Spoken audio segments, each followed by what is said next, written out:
Hey everyone. Happy St. Patrick's Day. I know it will not be St. Patrick's Day when you guys all watch this, if you watch this. But I have my green on today.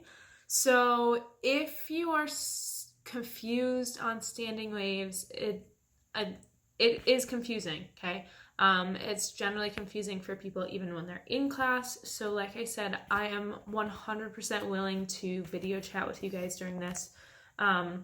Some of these problems I will just put up the answers, and some of the problems I will have, like for this one, a video of myself explaining it and going through the problem itself. So that's what I'm going to do for this one. Like the last one, I have someone helping me again. Newton's over there on the floor this time, because I'm not in the living room, but he's still here helping me out. Okay, so here it goes. I'm going to be doing the stringed instrument problem number 1.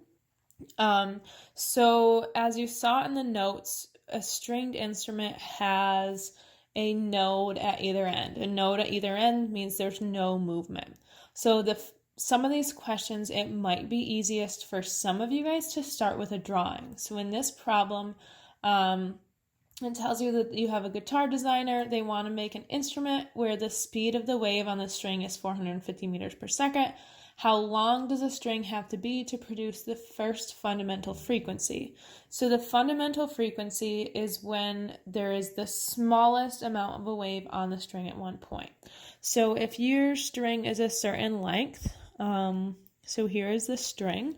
If it's the fundamental frequency, the smallest portion of a string that we can have that has a node or no movement at either end, because if it's a stringed instrument, it's fixed at either end, the smallest amount of a wave we can have is half of a wave, okay?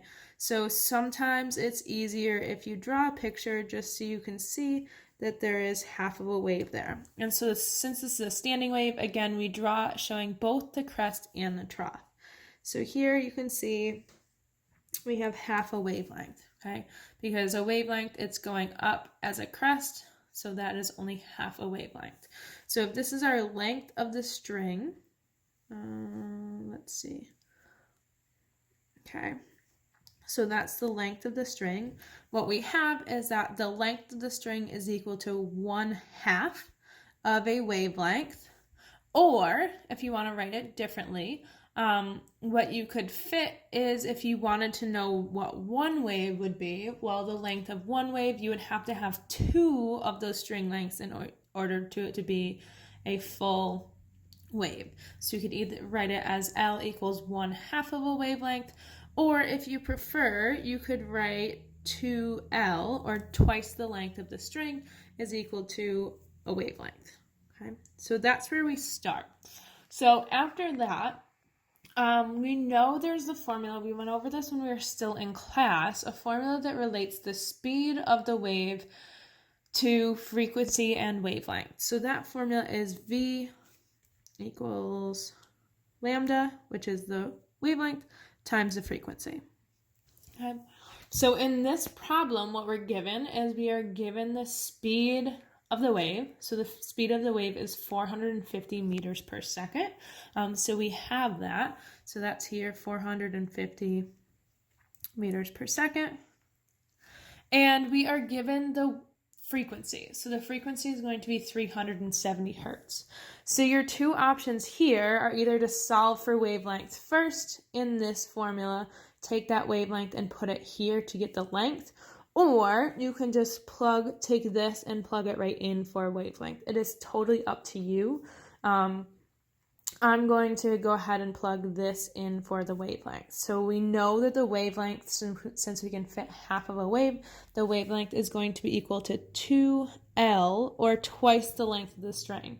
Because L, or the length of the string, is what we are trying to get to. And the frequency, as told from the problem, is 370 hertz. So we'll put that in. So 370 hertz.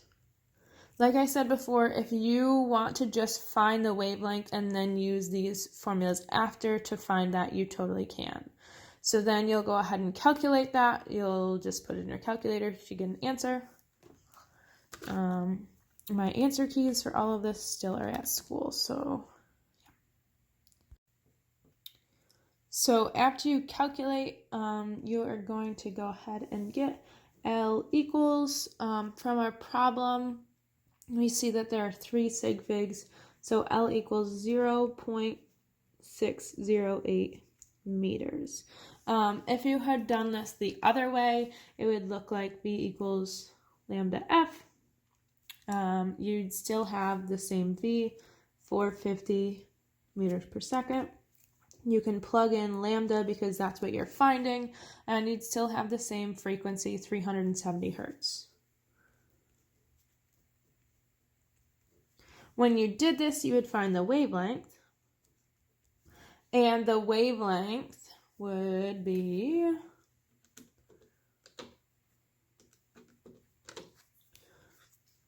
1.216 meters. We come back up here. We can use either of these two formulas. L equals 1/2 the wavelength, or 2L is equal to the wavelength. So if we did L is equal to 1/2 the wavelength, we could go ahead and plug in L equals 1/2 times 1.216 meters. Calculate that. And we should get the same thing. L equals 0.608 meters. So either way there will work. So that is the first problem.